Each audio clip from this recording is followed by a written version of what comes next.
I'm going to welcome Eva Sage-Gavin from Accenture back to the stage.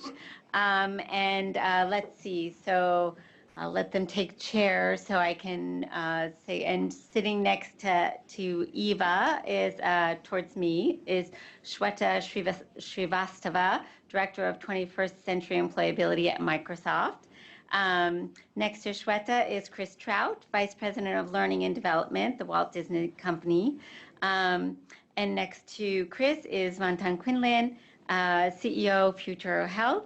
And delighted to welcome Matt Heimer from Fortune to moderate today's discussion. So Matt, let me turn it over to you. Thank you. Thanks so much, Maureen. Thanks everyone for being here today.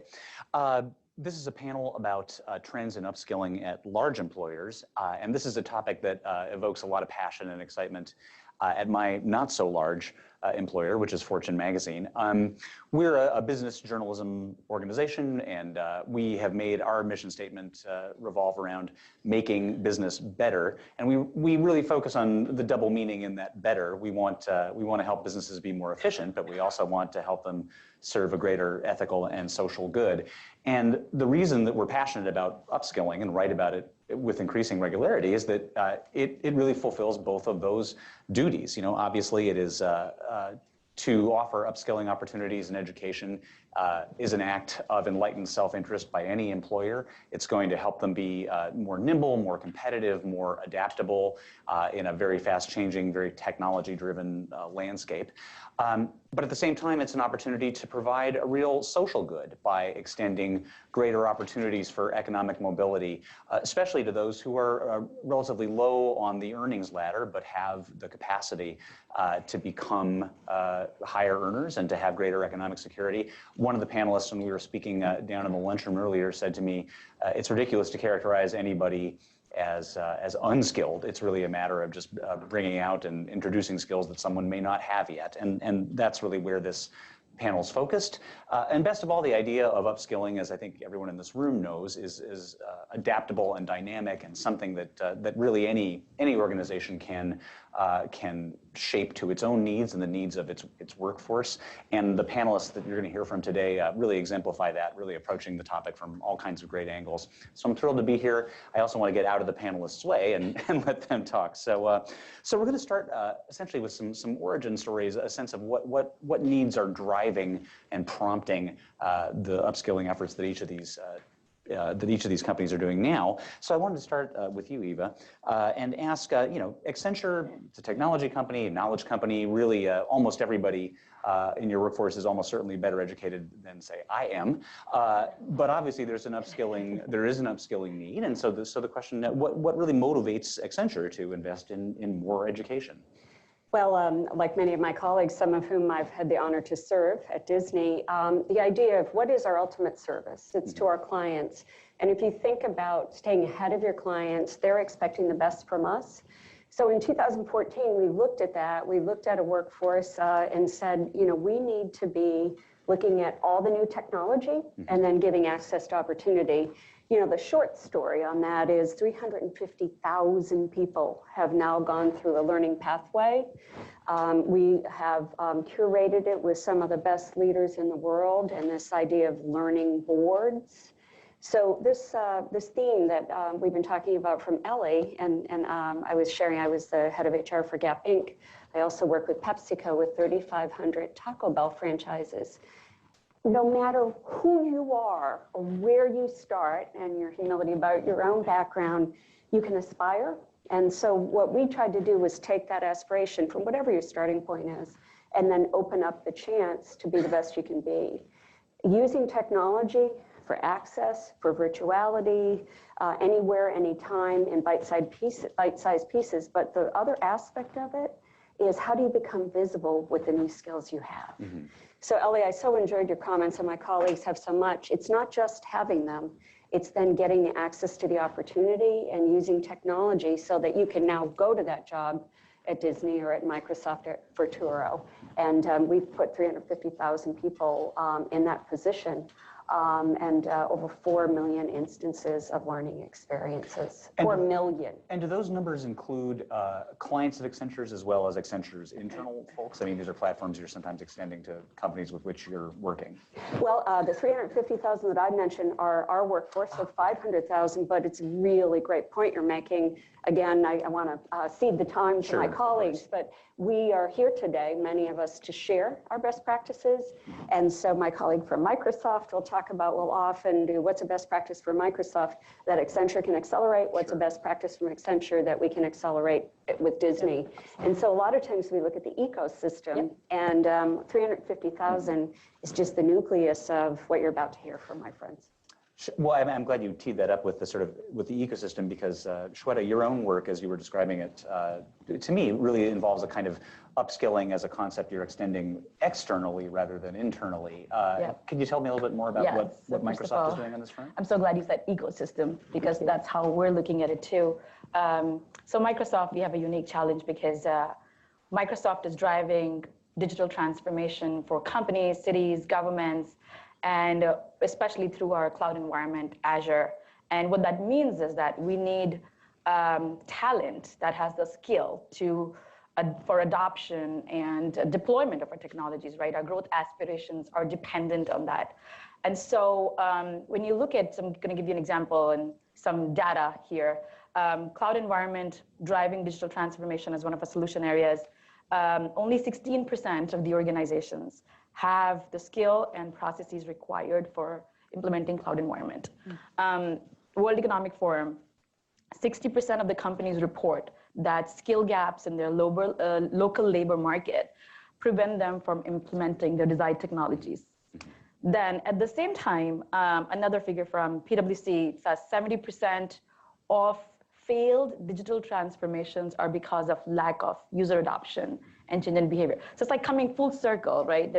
If there's lack of skill and talent, it impacts user adoption, which leads to failed or unsuccessful digital transformation efforts. And for a company like Microsoft, you can't just offer these skills and do all the work for your clients. That can't scale. That we can't create grow technology, and then people have to deploy it. And so when we talk to our customers and partners, they're already feeling that crunch. Maybe not so much at Microsoft company yet, but our customers and partners are already not finding the talent. And so where will this talent come from, right? And so if you look at academic institutions, another figure from U.S. Department of Labor, U.S. universities are expected to produce only about 29% of the required grads for computer specialist positions. And so another issue in tech is that women are hugely underrepresented. So only 18% are, make up this graduate number. We're talking about like 14 million positions. So we're talking about huge numbers globally, right? And where are these people? And so that really forces us to think about skilling in a very different way, go beyond our employees. So our focus is like the following buckets. One is, how do we support our customers and partners to build that skill in their company to promote user adoption? So we internally have teams that work with our customers to create the skill plans. We have trainers who then train them. We offer other things like, free certification, subsidies, like whatever support and infrastructure we can give them to help them with the skill plans. The second thing is we have employee skilling, which is in the company, where the big focus for us employee skilling is technical areas, sales capability, and managerial capability. For technical skills, it's very role-based, and it's a way for us to show to our customers, like build trust by knowing our products and solutions. So there's a lot of training that get assigned to us on the products and solutions. The third area, which is my focus areas, which is really building the talent pipeline for future, which is where the ecosystem comes in, because we see that there's a lot of collaboration required across employers, academia, governments, workforce development organizations.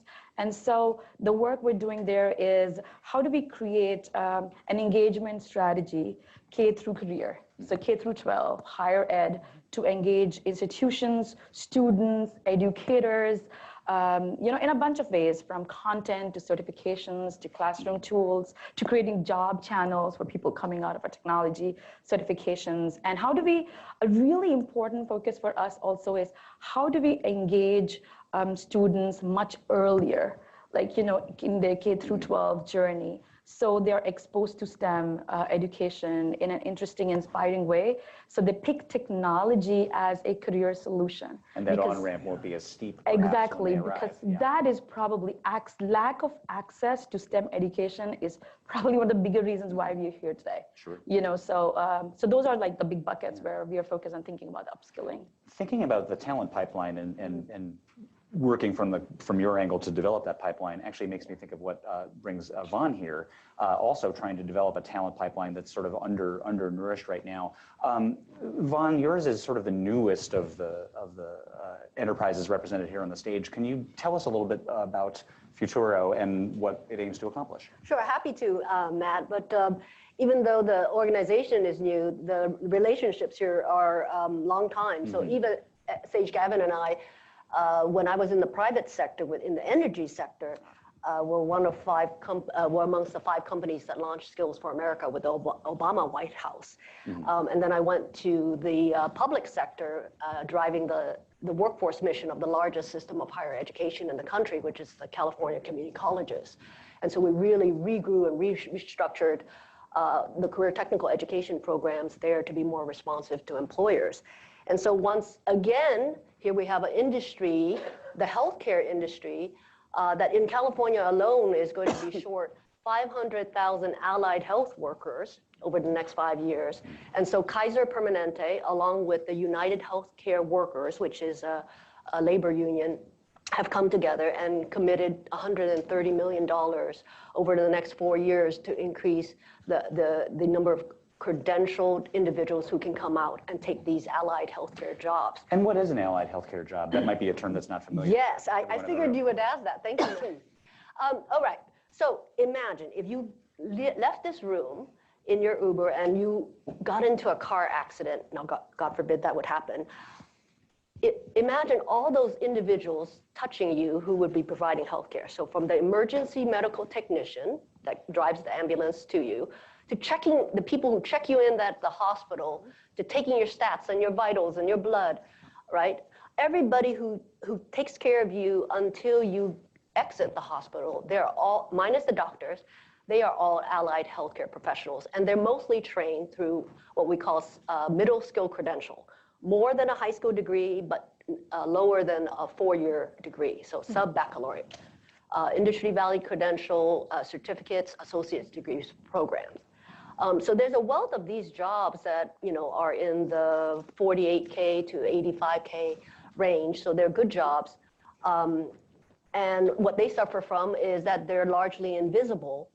And while over the dinner table, you may be talking about the nurses and doctors and the policemen and teachers and the lawyers, there's not a lot of conversation about, let's grow up and become a medical sonographer, or a radiology technician. So these are good careers, they're growing, and with not only the growing population, but the fact that we're graying, and when you gray, you have sort of a proportionally more need for healthcare. It's going to be important from an equity perspective that we all have access to healthcare workers in our own backyard, right? From an equity of healthcare. And in many backyards, you will need to grow the talent pool from those localities. So this is the issue that we're tackling. How do you grow the largest network of allied health workers in the nation? And we're going to start the work in California. Yeah, well, it's urgent stuff. Not quite as new, but still relatively new, is the Aspire program, which Chris has been leading at Disney. And of course, Disney is this, another enormous employer with an incredibly diverse range of jobs, from everyone from the janitor at the theme park to the head animator at Pixar. And so Aspire is really designed to be an education program across this whole large platform, and it just had a 1-year anniversary just a couple of months ago. Chris, can you tell me a little bit about how that got started, what inspired it, and what needs it's trying to fill? Sure. Sticking with this theme of ecosystem, excuse me, we do a lot to already care for our employees and our cast members, whether it's leadership development, onboarding, technical training, skills training, we do a lot. But it became clear to us about 18 months ago that their hourly workforce, of whom there are now about 94,000, there was something, everything that we've been talking about today and speakers have talked about and what UpSkill America is all about, there was something to be done for them, not only across the nation, but uniquely for us. So what we did was set out to build a program that would provide unique education benefits just to the hourly workforce that works for Disney. And as we were doing that, as we were exploring it, I started researching education in America, and I know you all know this, right? But there is just tremendous opportunity in the education space in America. Tremendous opportunity about graduation rates not being where they are. Then you look at key demographics, they're not where they need to be on graduation rates. And then when you start looking at, okay, if you're a full-time hourly employee in America today and trying to lead a family, lead a significant other, just have a life and do your job and study, like it's hard, like it's really, really hard. So what we set out to do was create what we feel is something never been done before, a very comprehensive education investment program for our hourly employees that have two goals. One, allow them to invest for themselves in the career of their dreams. To your point, we have lots of jobs at Disney. We have lots of hospitality jobs. We have lots of culinary jobs. We have lots of IT jobs. We also have nursing jobs, as an example. We have a few nurses, though, not a lot. So we wanted to create a comprehensive program that allowed anybody that was working at Disney in an hourly capacity to study whatever they wanted. Goal number one. Goal number two, prepare people for the skills that are going to be needed for the 21st century. And I'll add one thing to this, which is this notion of mindset, right? I think it's really important when think back to when you went to school, right? When I think back to when I went to school, yes, I learned things that are on the degree, but some of my biggest learnings from what I was learning that wasn't necessarily related to the course of study, right? How do I get through a challenge? How do I get resilient? How do I work with someone that I don't know right off the bat and have to do something? So this mindset notion is really important. And I'm proud to say that about 16 months later, of those 94,000 employees, over 13% of them are participating in this program. And that's because when we built Disney Aspire, we built it to be evergreen. We want it to be constantly changing, constantly growing. Like Ellie, we partner with Guild Education. That's a great provider for us and helps us in this space. And we started off with about 100 different programs. It was really important to us that we have everything available from an education and development standpoint. What do I mean by that? Well, some people want to complete high school, not get a GED, but actually complete high school and feel the success of what it means to complete high school. Other folks just want to get better in the trades. Other folks just want to prepare for college. Maybe they're not ready for college, right? And then bachelor's degrees and master's degrees. We wanted all of that. We started off with 100. Today, we have over 340 actual college degree programs from 13 different university providers. And then we have another 100 in the programs and the trades, pieces like that. And we're just super proud of it. And I'm mostly, like I can tell you all these big numbers and it's easy to throw around thousands of people, but like just last week I was at a round table with a group of cast members at Walt Disney World. And I hear the story of this gentleman, and he came to America with $58 in his pocket and got a security job in New York City. He lived through 9/11. He was at the World Trade Center. And then he moved to Walt Disney World, down to Florida to start a new life again.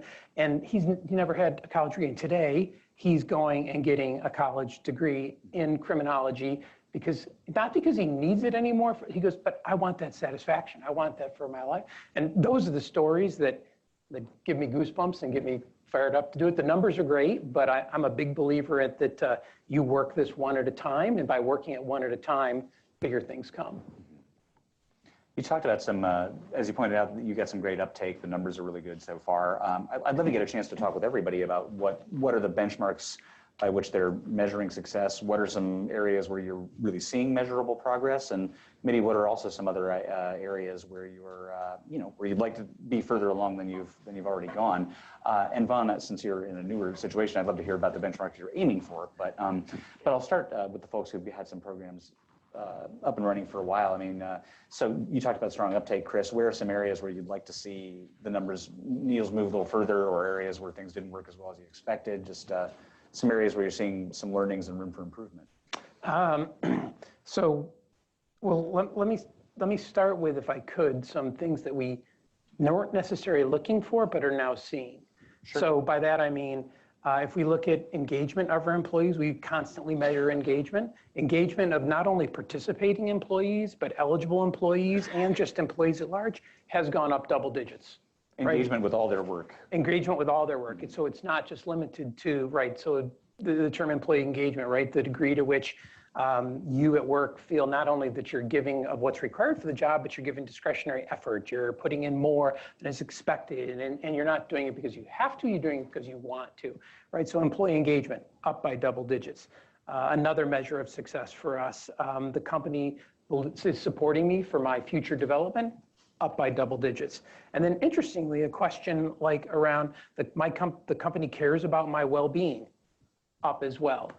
We weren't trying to solve for those things. We were trying to, like I said, just invest in people, and it's wonderful to see ripple effects like that. The big work we have to, and we're seeing other positive things, whether it be reduction of turnover in key roles, acquisition and people coming to the company and saying that Disney Aspire is one of the main reasons. It's one of the top 3 reasons that people come for a job at Disney. We didn't plan for that either, but we're getting it. All you got to do the work now is career and all the measures related to career. Go back to why they're doing this. Like, so how do we track career? How do we do pathways? How do we line people up with different abilities? The education providers that we're using today, some already had pipelines into our company, others are brand new. So how do we set measures for those and really drive that career measure? Sure. Shweta, how about you? What are you seeing? I mean, you're looking outside the company rather than inside, Yes. but what are some benchmarks that you're watching closely? So that is where we're focusing, and we need to have a more robust and crisp strategy. Because if you think about customers and partners, Microsoft has a lot of data. Microsoft, along with LinkedIn, we just sitting on a lot of data. Sure. But so you know who your customers are. You have all that data on who needs to be skilled and where are we with respect to completion of skill plans and training people. Where we don't have data is, and a structured strategy which we're working on is when you talk about the world at large, right? So when you talk about educational institutions, when you talk about K through 12, when you talk about workforce development in general, and we want it to be really scalable because the mission of the company is to empower every person and organization on the planet to achieve more.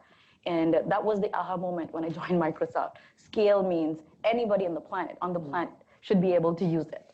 So we're doing a bunch of things. One, where we want to focus more and more on the education sector.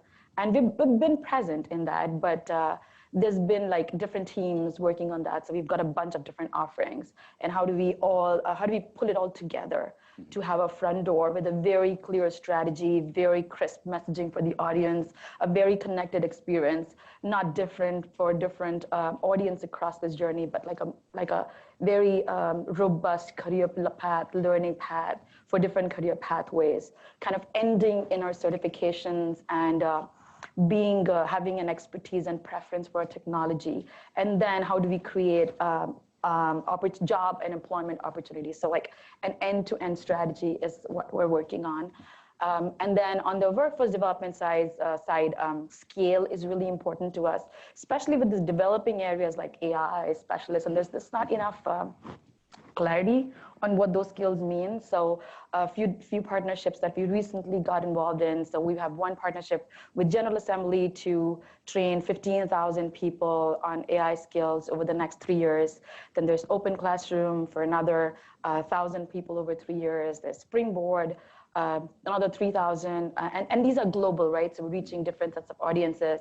Their different models are different, business models are different, but we're trying to create reach and build, I would say, expand the talent pool beyond what already exists, which includes people who are trying career transitioners, trying to reskill, which includes people who are trying to upskill, move from data analyst to data scientist to big data management. So getting those pathways, the credentials that are valued in the industry, and have a better sense of our audience. We really want to build more and more partnerships to scale, so we could work with our content certifications, but have our partners go out and train more and more people.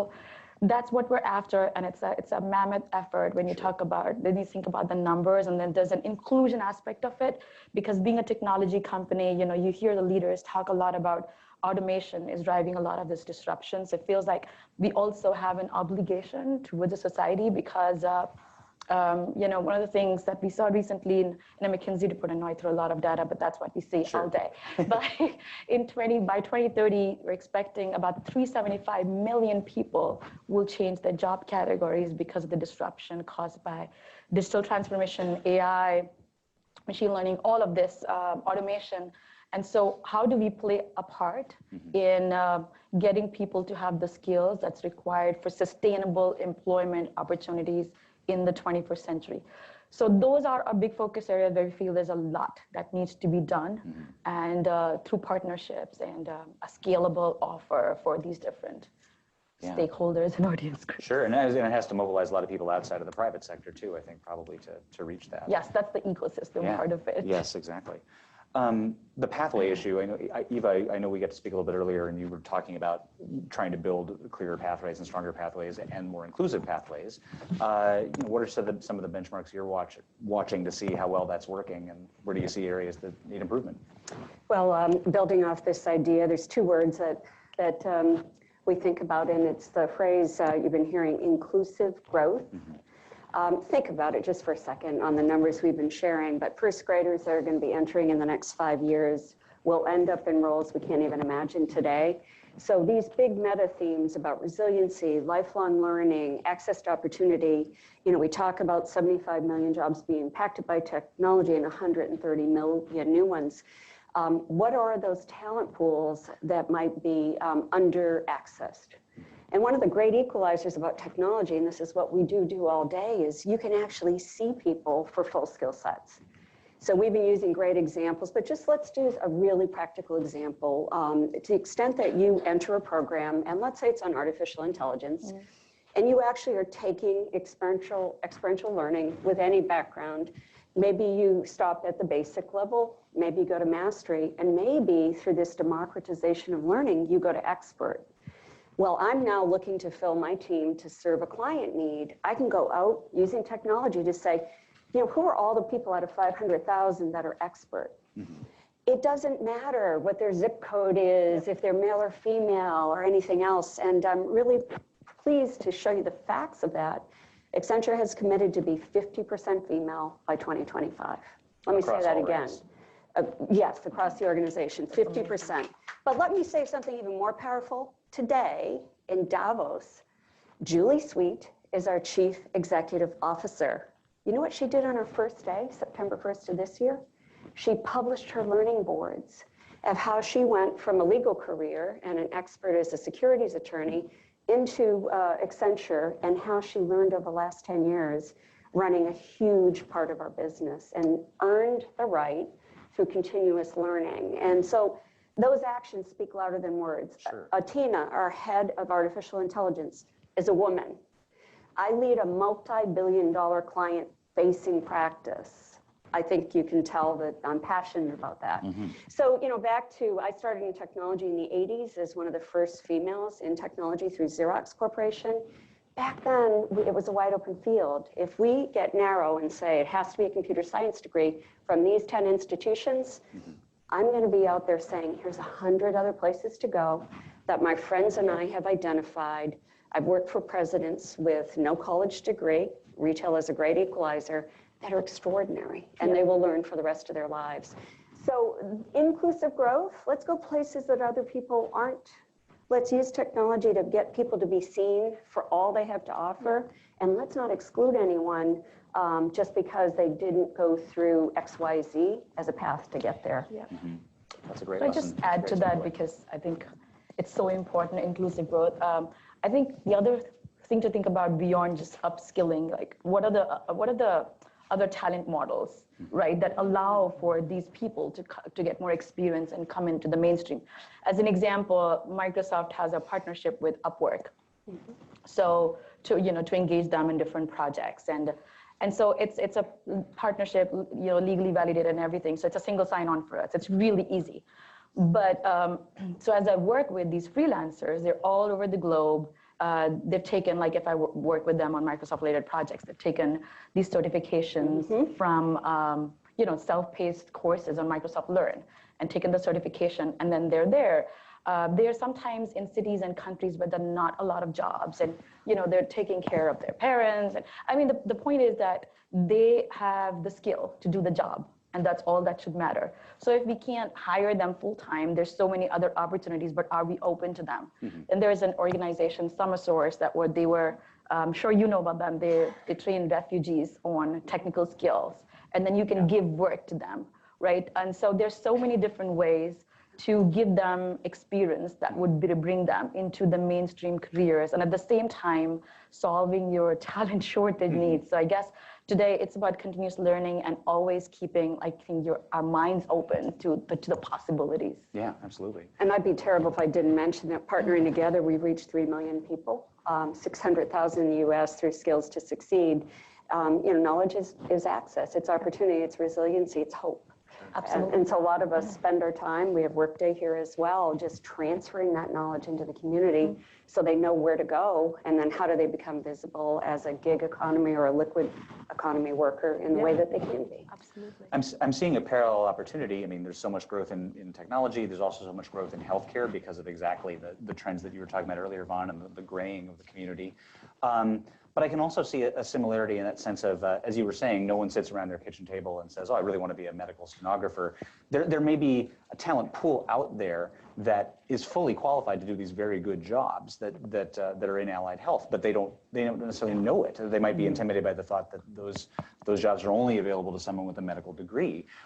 So as you're building your organization and kind of getting started, I'm wondering, given the breadth of your opportunities and given what you can learn from other upskilling efforts, what are some of the thoughts that are going in your mind as you try to build this pool? What are some of the strategies you're hoping to implement?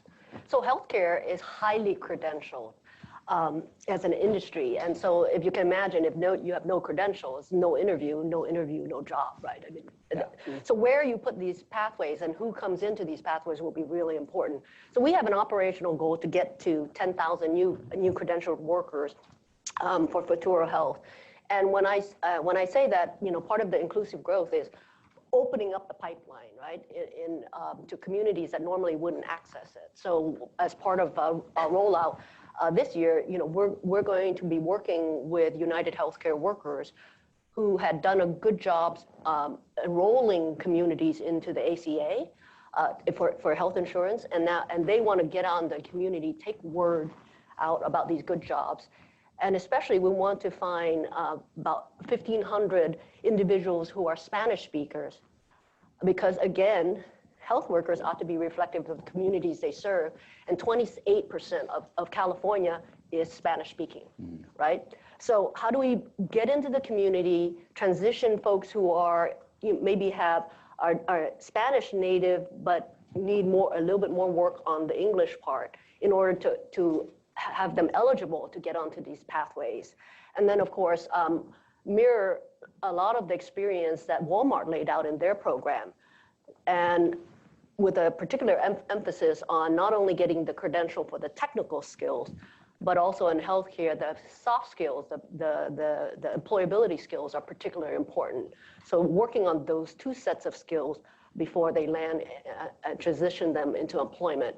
And then I think one of the concerns that we should work on collectively is an issue that was recognized by the Future Work Commission in California that the Governor Newsom is sponsoring, is that as a country, we've been creating a lot of jobs, but we're beginning to create a lot of asset-poor jobs, which means the jobs don't come with health benefits, they don't come with insurance.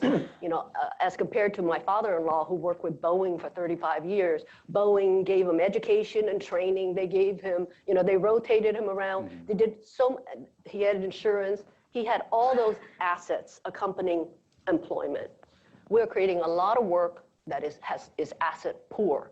And so collectively, we have to figure out what are the structures that can provide people with asset that is decoupled from employment, because I think our economy is transitioning to where you're with long time, right? With an employer to average tenure now is 4.5 years. So how do you get asset if you're not staying with the employer that long? So by assets, we're talking healthcare, we're talking retirement plans, we're talking the training, all of these, Yes. we call them, for a long time they were called fringe benefits. It's hard to imagine them being fringe anymore, right? Right, So, right. and what are who are some of the partners for Futuro who can be, who are helping provide this whole range of services? I mean, are the community colleges involved? Are there, who are some of the other stakeholders? Yeah, so in terms of, we're working with accredited education institutions like Western Governors University, the community colleges, and providers like Voxy, who specializes in sort of the English to the Spanish transition. And then we're also pairing that with the student success, and then pairing that with the United Healthcare Worker members who work in these occupations all across California, so they can better represent and coach and mentor on the career awareness, but also the soft skills. So you almost have to put together all of those services and touch points in order to take a worker or an individual through a successful journey. Mm-hmm. I want to throw a question open to the whole group, and I'm hoping we can crosstalk too, which is basically, we've been talking about past and present, but I want to look ahead a little bit. What are your next most urgent tasks, both within your industries and within your own companies and programs? What are the benchmarks or the accomplishments you're eager to nail down in the next 12 months that'll help you hit your goals for the next 10 years? Anyone's welcome to jump in on that totally not challenging question. I'll start by talking about barriers for a second, Yeah. because what you're making me think of is like when we were developing Disney Aspire, like a barrier to education is obviously the cost of education. So it was really important to us that no cost comes out of pocket for any of our employees. We pay 100% of the tuition, we pay all required books and fees. That was really important. But that then leads you to another barrier. Mm-hmm. So right now, if you think about career paths, and you think about how do you tell the story of career paths for these employees that are experiencing this, so that they can see it's one, not a check the box, like I must do this to get that. And on the flip side, to get leaders to see, look at the skills that these people are gaining. And so how do you tell that story? And so we've worked really hard to tell the stories of pulling leaders in and having them tell their career stories so that everybody can see, look, it's not just how I thought it was. She did this, he did that. So that's a barrier. The communities is a barrier that we're working on today. The communities themselves aren't a barrier, but the barriers our communities are facing, right? You hear a lot about broad-based economic, broad-based social responsibility or broad-based inclusion cannot sync up with economic prosperity, right? And yet we know your zip code can determine how much you have access to things, how much you can grow into. Well, let's bust that. Let's bust that. Let's be invested in our communities in ways that we can see that our employees gain something while they're working, and that helps their community at large grow bigger and stronger. These are way more complex barriers, and I try to think of them today of ones we must work on at the same time is that we are working on something that's more right in front of us, which is giving employees skills. I don't think you can separate the two. It is a big ecosystem, and we've got to be investing in all of it at the same time. I have a personal passion. I've had the honor of serving on C-suites and opening the return on investment discussion and the data-driven discussion to what's possible. So 2 years ago at Davos, we launched a research study, Reworking the Revolution, and 97% of C-suite execs have a business investment plan. We saw the majority of employees want to be invested in, but only 3% had a workforce plan. And so everyone in this room and everyone live streaming with us gets it. My mission and my passion is to bring that high ROI competitive advantage of unlocking potential to C-suite and board leaders. And the good news is they are on it. There's a lot of surveys of board directors, and talent talent resiliency, talent capability, and lack of talent has made it into the top 10 list of every board director survey as either the unlock for global competitiveness or you'll fall behind. And so I like to go to the positive, the pull strategy, which is the stories, the individual examples, the pathways, but then support it with good economic data. So stay tuned. I've been working on a little research project with my friends at Accenture. It'll be ready in March. And I think, CEO tenure is down to 4.3 years. I think that we have an opportunity to get to our CEOs and to our board directors and show them brand new pathways of problem solving, because we're going to lift the ecosystem and we're going to literally create new employment models, new education models, new access to opportunity models. And I'd like to see future 10 years from now where 97% of all employers have a talent plan to unleash potential.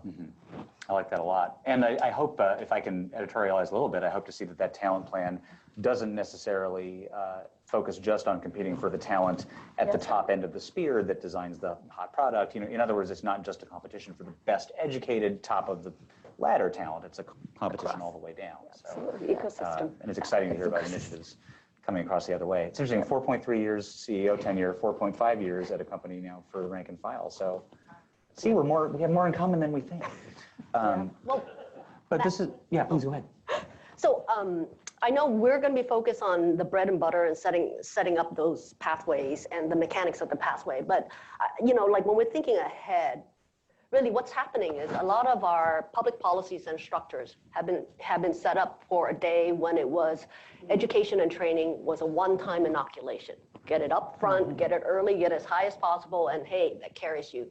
But the reality, especially, Microsoft and other companies would really understand that education and training is now becoming a set of booster shot, right? You got to get it often and frequently.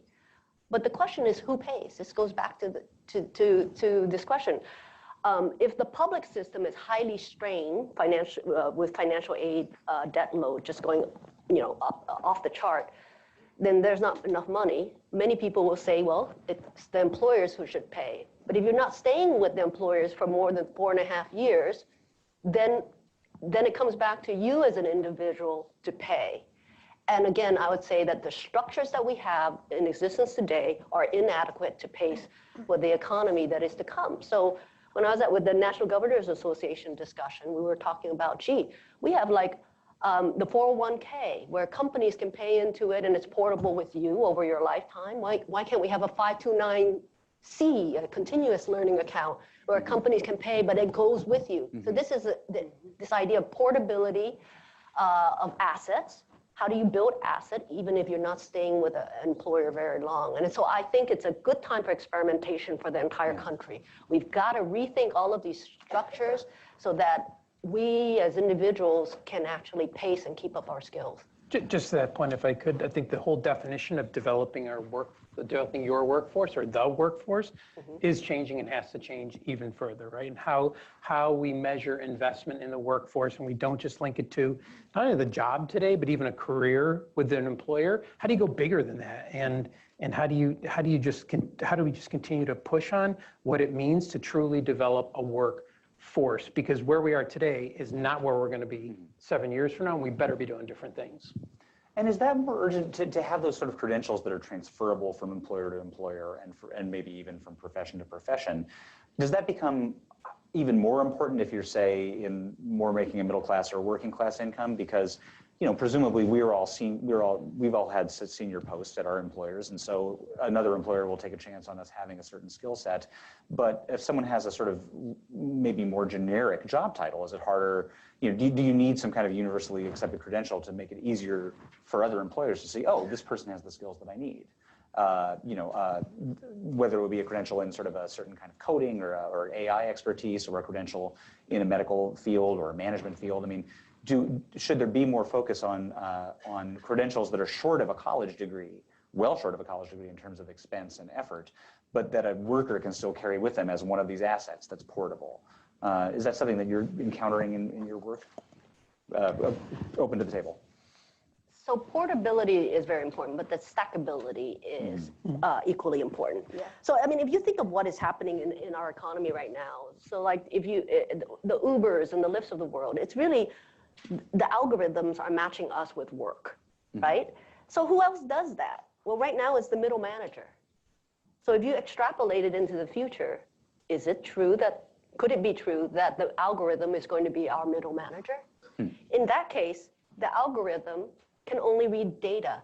And so if you cannot convert your information, my education, my credentials, my experience, my influence, my network into data, then I can't get matched with work, right? So I think what we have to do is set up for that world that is to come, where we can represent all of our learning profile in this way, so that we are well positioned, including diverse communities, for this matching of work and workers that may happen. But the converse of it could be very good, where let's say that a health occupation is going to be shifting, then could the data science actually reach out and say, hey, you 100 individuals, you have the closest profile to what we need. Can you come in and get this new stack of credential? And that would be a much more proactive way of building a workforce rather than sort of the kind of tail wagging the dog aspect that we have right now. That sounds like an opportunity for LinkedIn, among other things. Yeah, I agree. It's more stackable than, you know, this or that, because as an example, if you look at somebody who has skill in cloud computing, right? And they could be working on Azure, which is Microsoft, they could be working on AWS. But that's the next layer, right? If they understand cloud technology and the different aspects of it, the other piece of it is stackable. But the first piece of it is portable, right? So we talk about the same thing when you talk about data scientists or, you know, AI specialists. It's the tools, the foundational knowledge, and you can always stay current with those stackable credentials. And then there's a soft skill element to it, too, transferable skills element to it, right? I mean, like critical thinking, problem solving, and growth mindset, and all of that. I don't think it's, I mean, there's some credentials because of the brand name that are more recognized than the others, but I think there's room for everyone, given the number of people who need to be trained. In fact, that is the reason why we've been rethinking what higher ed means. Today, an average higher ed individual student age is 30 years. Because we're talking about, are we traditional degrees, but they're like 2-year degrees? Do we have the time to, you know, and the room for that many people to come out every year?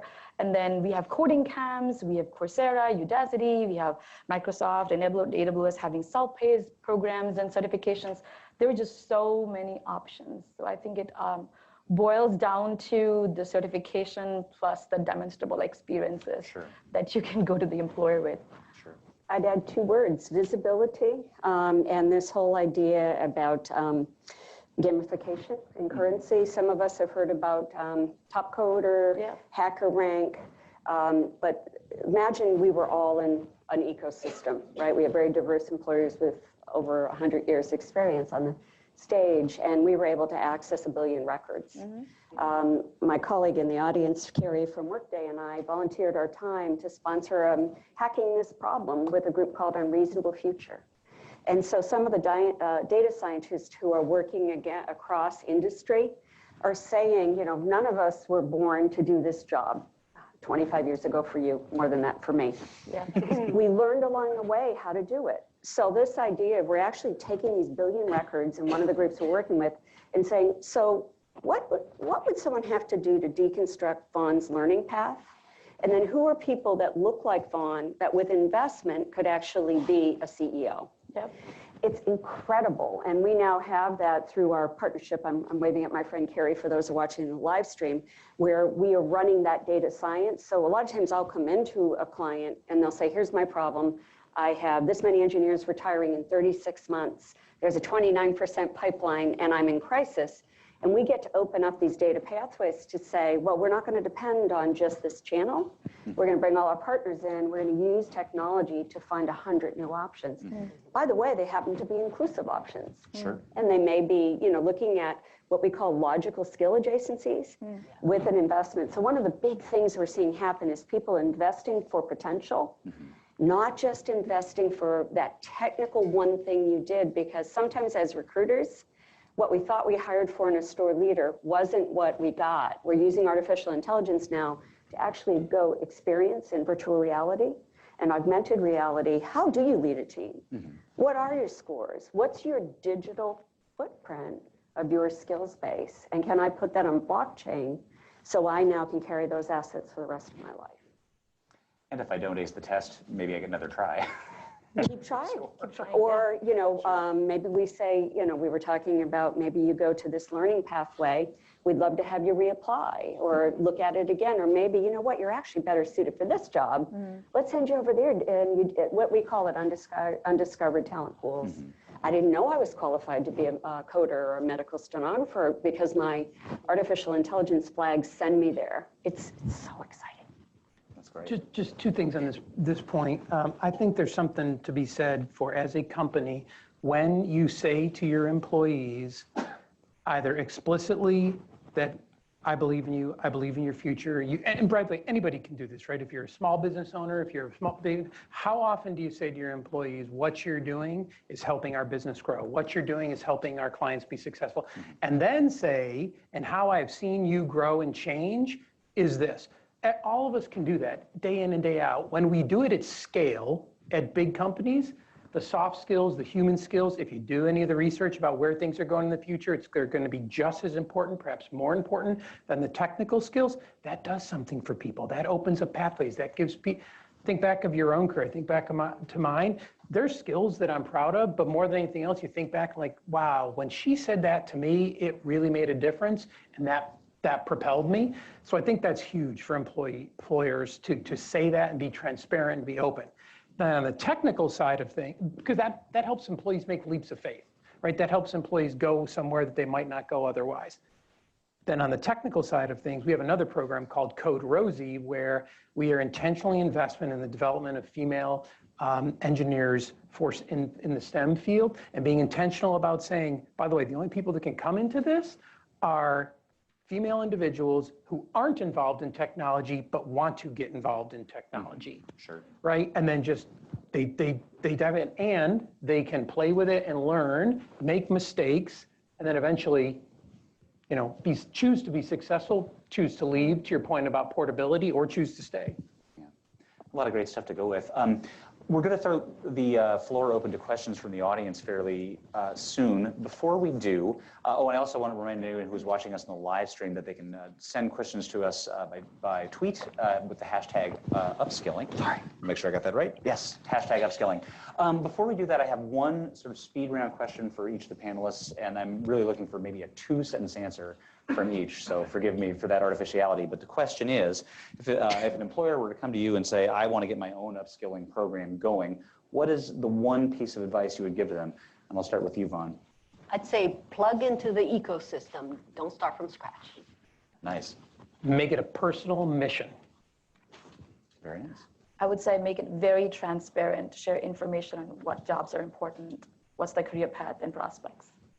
Great. Discover your own existing workplace, believe in them, and invite them to be the best they can be.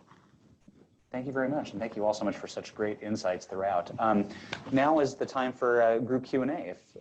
So if you raise your hand, someone will bring a microphone to you so you can pose a question. I got a question right here in the front. If you don't mind just waiting a second, they'll bring you a microphone.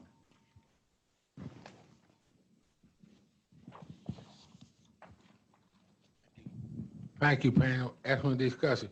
My question is, when it comes to talent management, do you businesses deal with things such as has an organized employee collaborate, demand planning, communicate with content requirement, and other things? And how do you all deal with the fourth generation technology?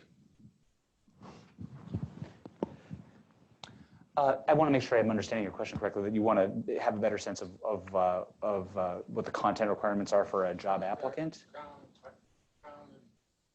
Like managers such as employee collaborative, demand planning, communicate content requirement, analyze time, build time flows, and others. And how do you all deal with fourth generation technology? Demand planning. Demand planning. Demand planning. Okay, thank you very much. And fourth gen technology? Yes. Yeah. So So I think this is related to what I was sharing as an advice. One of the examples that I've read about, which I really like from that perspective, was AT&T. Where they launched their multi-year billion-dollar upskilling program, and which was very transparent because they first assessed the skill of the current employees because of significant shift in their business model. And then they realized that there were about 100,000 employees, just half of their workforce, which was at risk of having obsolete skills or not being able to contribute with the right skills.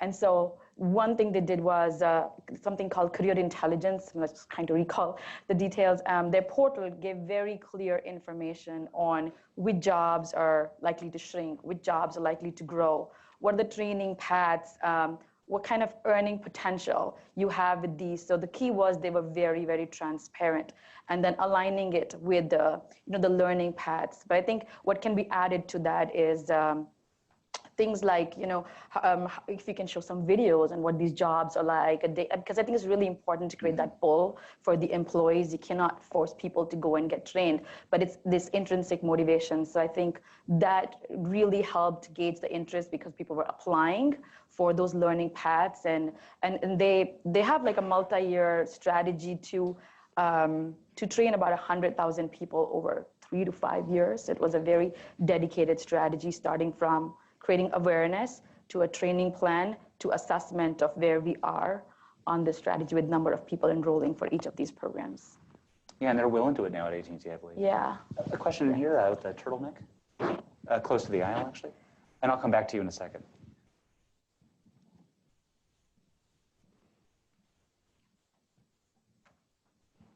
Hi, my name's Pat Alper. I wrote a book called Teach to Work, and it's all about mentorship. I'm curious what role mentorship plays, not only in sort of deploying your own teams to help within your company and within your sort of 8th through 12th grade schools in your communities. What roles of mentorship do you play? I'll just speak for a second. In certain of our programs, like the Code Rosie one I mentioned, mentorship is intentionally built into the design of the program. Others, if you were at Disney, you would obviously think of being a creative organization. Disney's also a very relationship-oriented organization. Relationships, we have so much organic mentorship that occurs. It's a really important topic for us. And then in Disney Aspire, we organically look to facilitate mentorship by making leaders available to employees to talk different careers. We don't say it has to look like this or it has to look like that. We want the leader to be, we want her choosing to be invested in that individual, and then that's something we're looking at to do at scale in different ways going forward. Does Accenture have a pretty elaborate or a pretty well-instituted mentorship program too? Absolutely. In fact, it's a little bit different than other organizations in that we actually have career counselors. Mm-hmm. When you think of these really agile liquid workforces, you might work on a project for 6 months and then a different project. So by the time the year is over, you've interacted with 10 different sort of project or team leaders. And the idea is this combination of career counseling skills, mentoring skills. But thank you for your book, because there's another aspect. We've been talking within our ecosystem, there's community. And so Vaughn and I have been involved, as we've said in this. It's working with National Governors Association and helping organizations that don't have the assets we have to open those channels. I worked on the Women on Board Initiative 2020, which was to open up pathways. And I teach at Cornell University and Santa Clara University for the Women Corporate Board Ready program. Not everybody has a board like Accenture that is so highly diverse. So the idea that whether you're that 18-year-old and that youth that doesn't have the GED and wants to start at Disney as a cast member, or many of the senior women I meet who are desperate to get on their first corporate board, I think many of us are opening up our ecosystems and we're hacking the old models to give this new pools of talent. And by the way, the US hit that goal. They exceeded it. So let's be, step one. Yeah. More than 20% of boards now are represented with women on them. There's a question here. Oh, hi. Yes, I'm here today representing a workforce development and sustainable wage task force in central Pennsylvania. And I still very much from our community lens see this as the best kept secret. We have scores of high school students with talent who don't know about these career options. And so if we think about households all across America and the conversation going on in those homes about what the teen is going to do next, and imagine you having a teen in your house. Are you thinking about college? Here is an option. Or no, go work for an hourly wage at these local corporations and follow that path. How would you be talking with those teens? Well, it's interesting. That's what we're trying to crack. But we've, as our initial research, we realized when we create personas that influencing kids throughout this journey, parents are big influencers. So we actually got parents as one of the personas, apart from students, educators. And so we want to engage them in a variety of ways because they care about different things, right? Somebody may care about the environment, and technology is a great way to do something, what you're passionate about versus, you know, your interests in numbers and analytical, whatever. So we're trying to create a campus program for schools as well as higher ed, where they have more opportunities to understand about what these careers are, what do you get to do, interact from a mentorship perspective from people from Microsoft and other tech companies, educate teachers on this and give them more opportunities. And like I said, you know, use on a platform things like day in a life videos and all of that. And then we've also been thinking, it's very, very new. We were just discussing it last week. How do we engage parents? Like, what would be those touch points where we can give them more information on what these careers mean? What do they get to do? What are the career prospects? Because they're the really big influencers for that group. So maybe when we talk next year, I'll have more to share. But what the point I'm making is it's a big one for us that we want to think about in terms of inspiring them to pick this as a career option versus, hey, what do I do next at this juncture? Can I add to that? So the hardest part about the career awareness is looking around the corner, right?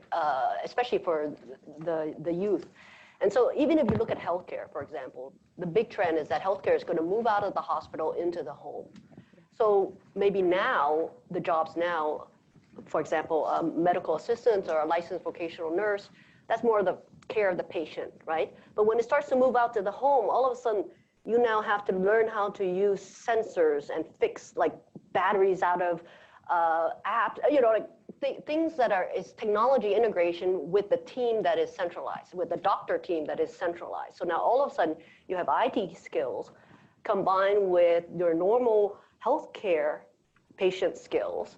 And then the third thing is now you're working in somebody's home. So now you have to be extremely culturally competent. Is that closer to the skill set of maybe the folks like Best Buy who went into your home instead of the skill sets today, right? Yeah. So this is going to be the biggest challenge. Is like, how do you look ahead? Because these jobs are all shifting because of the availability of technology.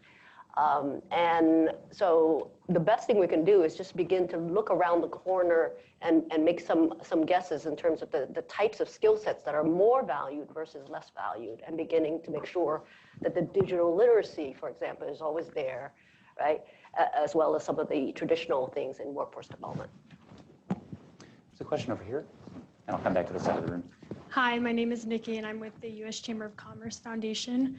First, I want to say, Vaughn, thank you for bringing up the point about the financial aspect of education and the barriers there. I was actually at the NGA meeting when you spoke about that. So it's great to see you again. Eva, you brought up an interesting point about the statistic of the life cycle for CEOs today. So my question kind of goes through that as we have a more mobile workforce and we have leadership that's changing. How do you build into kind of the sustainability or the core competencies of an institution like a business, the importance of investing back in your workforce when you have changes in the leadership? So how do you build that so it transcends beyond the kind of initial kind of spark of that? It's such a wonderful question, and I'll get right to the point.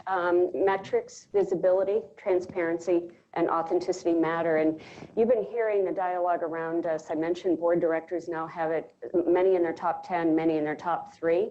I recently attended a CIO conference where I could have thought I was at a chief HR officer conference, because the CIOs were saying, I can get capital.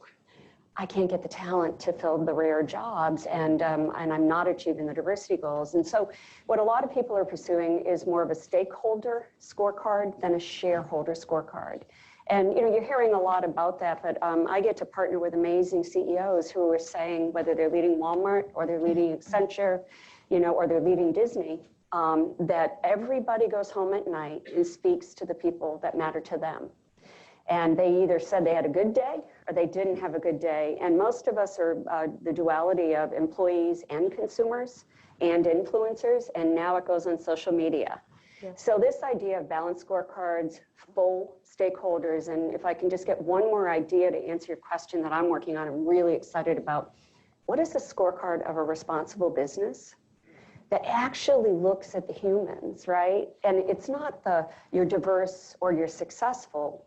You are inclusive growth because you can get the best talent who see you as an appreciating capability. There's no barriers to your proceeding to be the CEO or to be the head of talent and organization. So those are the three big ideas. Responsible business is changing the scorecards, stakeholders versus classic shareholders, and then transparency and authenticity, because your employees are going to tweet about it anyway. You might as well set the stage and then report it out. Is that fair? Can I just add one thing to your scorecard point? Yes. I think thinking of a social scorecard is another big important aspect of things. Mm-hmm. Make a definition of your social scorecard. As a company, choose to say, my social scorecard includes our impact on this community, includes how we're investing in the workforce, and includes so-called soft things, and make those soft things hard. Glassdoor, Fishbowl, those are now being factored in a lot of CEO succession that were never included before, and they're getting a lot of attention. Mm-hmm. A couple questions on this side. Yeah, hi, Kat Ward from JFF. Thank you for sharing stories of what your companies are doing. I'm curious if there are stories or case studies from companies that weren't represented that you would be able to share with us. What inspires you? Whose work are you trying to steal and bring home?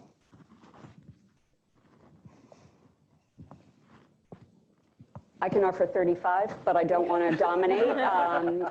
This is what we do for a living. So I would just say, we've mentioned some of our stories, but some of the ones that don't get the high visibility because they're not Fortune 100, we've looked at Schlumberger, we've looked at Hitachi, we've looked at companies that have built in, Hitachi has a happiness index. There's so many new scorecards of best practices, of increased productivity, higher engagement. Some of the whole, one of the examples we had this morning is weekly questions that employees ask or asked about the like and loathe is one of our favorite. Do more of this, do less of that, and helping the leaders' mentorship and social skills to be a better leader, to create raving fans and followership.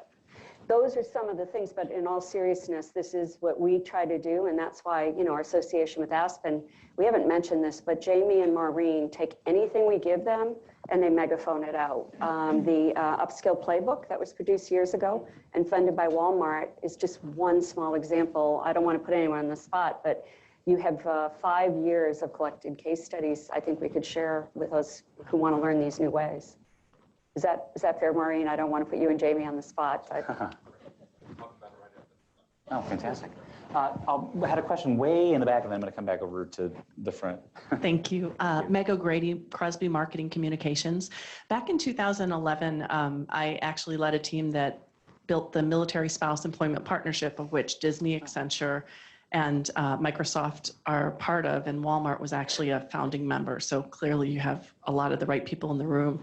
This is a population that is what we call in permanent recession, which is always between 20 and 25% unemployment, and yet they have $4,000 for each member to use for certificates or an associate's degree. The largest community of active duty service members are in California at 153,000. And so my question, one, is, are you working with the program or that population, because it is a really wonderful population that has central communication and a lot of resources that you could use to innovate? And the second thing is there any legislative work that's been done on that 529C type employer match? Thank you.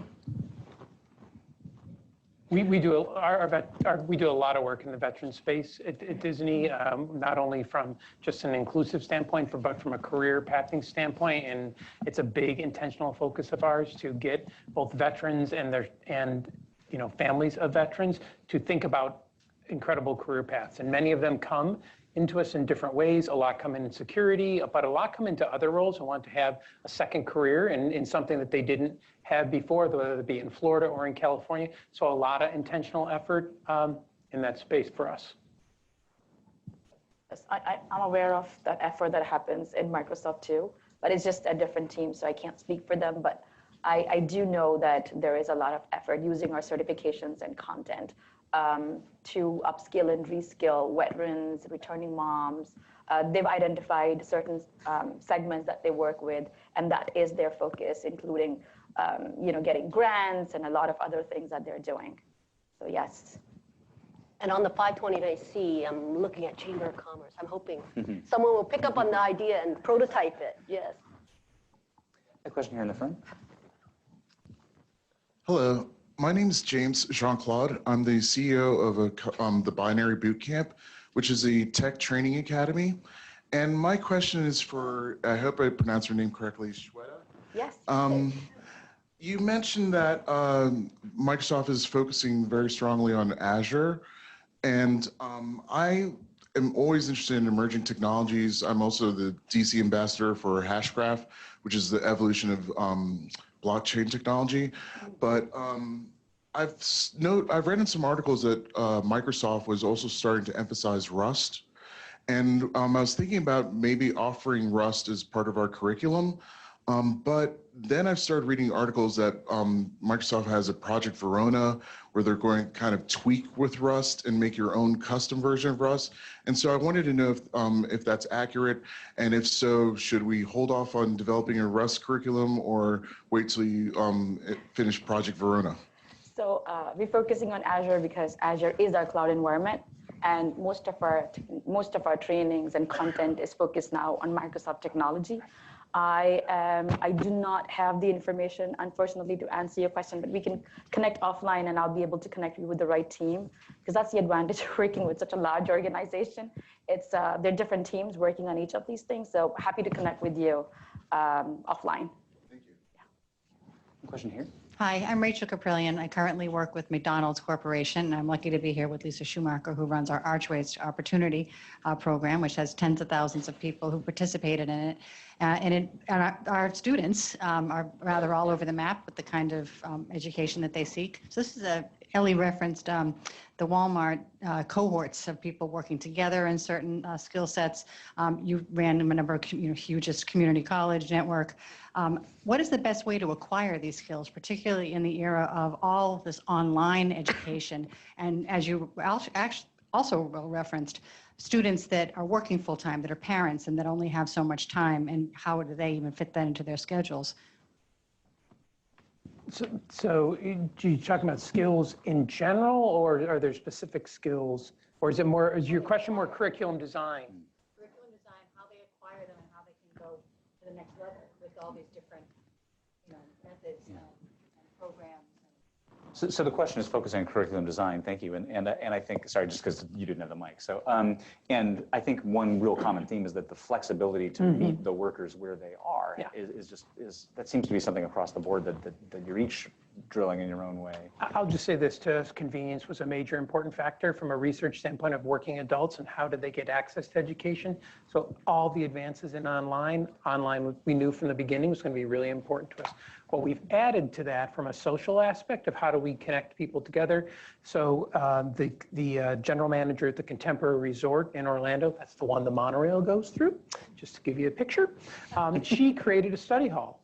And she took a space and she created a complete study hall for people to come together. So cast members, employees come in, they're studying online, but whether they have the chance, it's not about like we're in the same course. It's just about we're both going through something together, and that has powerful leaps. I'm afraid we've reached a stopping point, but the idea that we're all going through something together is a great note to end on. So thank you to all of our panelists. Thank you to the Aspen Institute, and enjoy the rest of the day.